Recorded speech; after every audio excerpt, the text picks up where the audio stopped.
영상 하단 더보기란 클릭하시면 간편하게 참여하실 수 있는 링크도 남겨놓을 거니까 이 링크 클릭하셔서 무료 정보방 입장하시기 바라겠습니다. 네, 안녕하세요. 주도현입니다. 오늘 2월 5일 월요일이고요. 오늘도 리플 같이 한번 살펴보도록 하겠습니다. 자, 오늘 리플뿐만 아니라 비트코인도 그렇고 시장 전체가 함께 하방 압력을 받고 있는 모습입니다. 자, 여기에는 오늘 오전에 있었던 파월 의장의 이러한 인터뷰 내용이 영향을 주고 있다 볼 수 있겠습니다.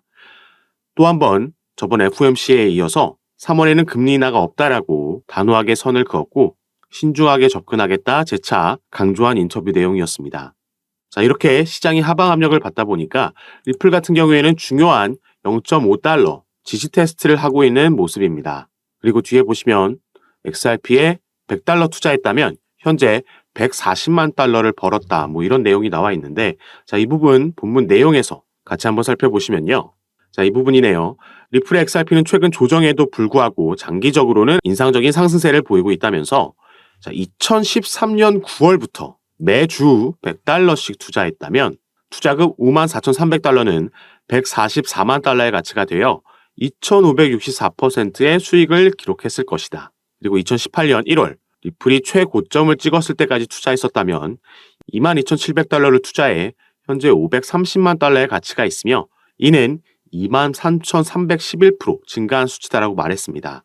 2013년부터 투자했다면 리플뿐만 아니라 매주 100달러씩 넣었으면 다른 코인도 충분히 이런 수치를 기록했을 수 있기 때문에 사실 크게 공감되는 내용은 아니다 볼 수 있겠습니다. 자, 밑에 내용은 XRP의 가격 급등 가능성은 미 증권거래위원회 SEC 소송이 해결되기를 기다리고 있다. 오히려 이 부분이 우리에게 중요한 내용이라고 볼 수 있겠고요.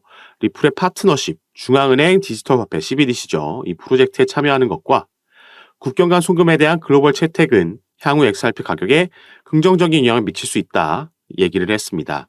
자, 이런 리플의 사업 영역은 이전부터 전혀 문제가 없었습니다. 오히려 이런 부분들을 보고 많은 투자자들이 특히나 우리나라에서 인기가 많은 종목이 리플이라고 볼 수 있겠는데, 자, 최근 리플 결제가 3년 만에 미국 시장에 재진입한다는 발표는 긍정적인 변화를 촉진할 수 있다. 이 소식은 XRP에 대한 자연 수요를 자극하고 기술적으로 트라이앵글 패턴의 하강 추세선을 돌파할 수 있는 잠재력을 지니고 있다라고 얘기하고 있습니다. 자, 이 부분이 가장 단기적으로는 조금 반등을 만들어낼 수 있을 만한 이슈가 아닌가 보고 있는데요. 자, 리플이 미국 전역에서 XRP를 활용해서 송금 사업을 재개하겠다 나섰습니다. 송금 라이센스 획득 사실을 공표했고 무려 3년 만에 미국 내에서 송금 사업 재개하겠다 얘기를 한 거죠. 이 3년이라는 시간이 2020년도 12월 달에 SEC가 처음으로 리플에게 소송을 제기했던 이 시기와 비슷한 거죠. 소송 제기하고 나서 리플은 미국 내의 송금 사업에서 빠져나갔었는데, 자, 이 부분을 다시 재개하겠다라고 얘기를 한 겁니다. 그래서 이 공식 발표는 2월 7일 날 컨퍼런스에서 할 예정이고요. 다시 이 부분을 알고 차트로 돌아오면 일단 제가 만들어 온 이 하락 추세 채널 안에서 여전히 리플의 시세를 움직이고 있고, 아까 기사에서도 나와 있듯이 이 하락 트라이앵글 이 부분의 상단 저항을 뚫어내기 위해서는, 바로 이 채널 상단을 뚫어내기 위해서는 미국 내 송금 사업 재개뿐만 아니라 조금 더 강력한 이슈, 소송 관련된 이슈가 있어줘야지 이런 부분이 가능할 거다 보고 있습니다. 그리고 이제 새롭게 시작된 2월, 당장 이번 달부터 4월까지 소송 관련해서 중요한 스케줄이 있고 우리가 기대해 볼 만한 이슈가 어떤 게 있는지 살펴봐야겠죠. 이 기간 내에 계속해서 하락하는 차트는 절대 있을 수 없기 때문에 반전을 만들어낼 수 있지 않을까 생각해 볼 수 있겠습니다. 그리고 또 리플에게는 소송이 아무래도 XRP 가격에 가장 직접적으로 영향을 주는 이슈이기 때문에 지금부터 여기에 대해서 살펴볼 거니까 여러분들은 본격적으로 이 부분 시청하시기 전에 밑에 있는 구독과 좋아요 버튼 한 번씩만 눌러주시면 제가 이렇게 영상 제작하는 데 큰 힘이 된다는 점 먼저 말씀드리고요. 추가로 영상 밑에 더보기란 클릭하시면 간편하게 참여하실 수 있게 제가 카톡방 링크도 남겨놨습니다. 들어오시면 오늘 말씀드릴 소송 관련된 이슈들, 또 새롭게 업데이트되는 이슈들 가장 빠르게 공유해드리는 것뿐만 아니라 이렇게 기술적인 부분도 함께 말씀드리면서 타점과 비중, 제 관점까지 공유해드리고 있으니까 이런 부분 받아보시면서 저와 함께 투자하실 수 있는 공간이니까요. 여기에도 한 번씩 관심 가져주시고 확인해 주시면 감사하겠습니다.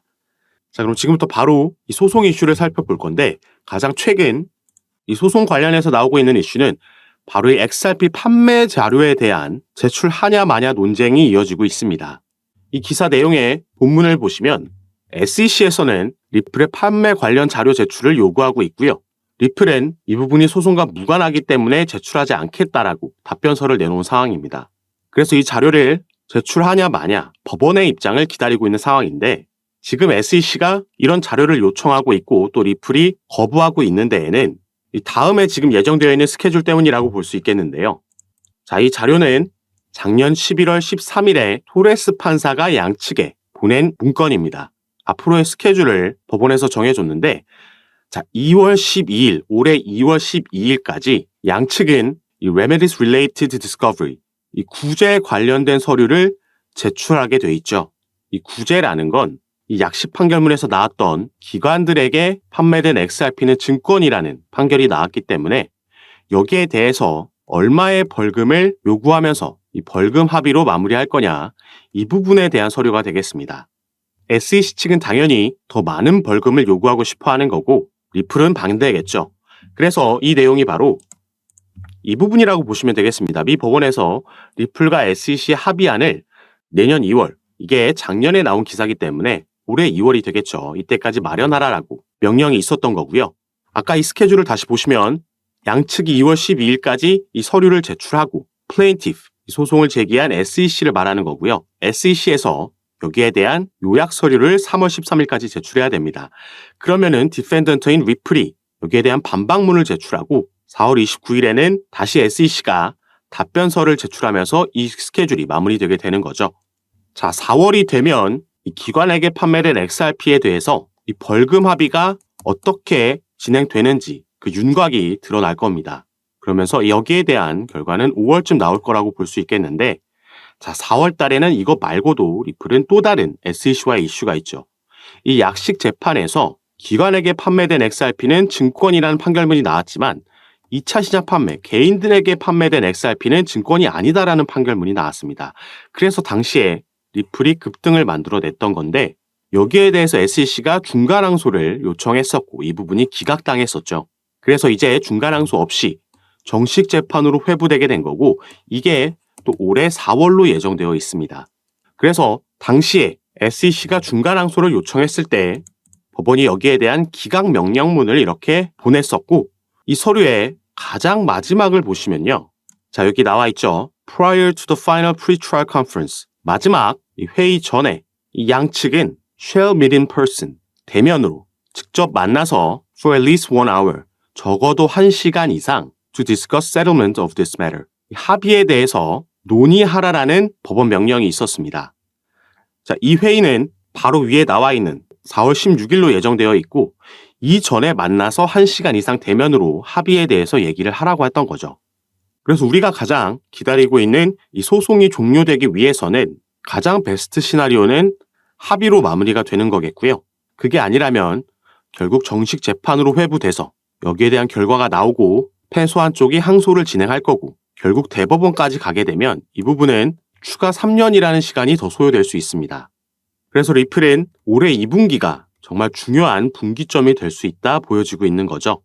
다행히 이 합의에 대한 부분도 아예 가능성이 없지 않다라고 보여지고 있는 이유는 SEC는 리플과의 소송에서 지금 계속해서 패배하고 있습니다.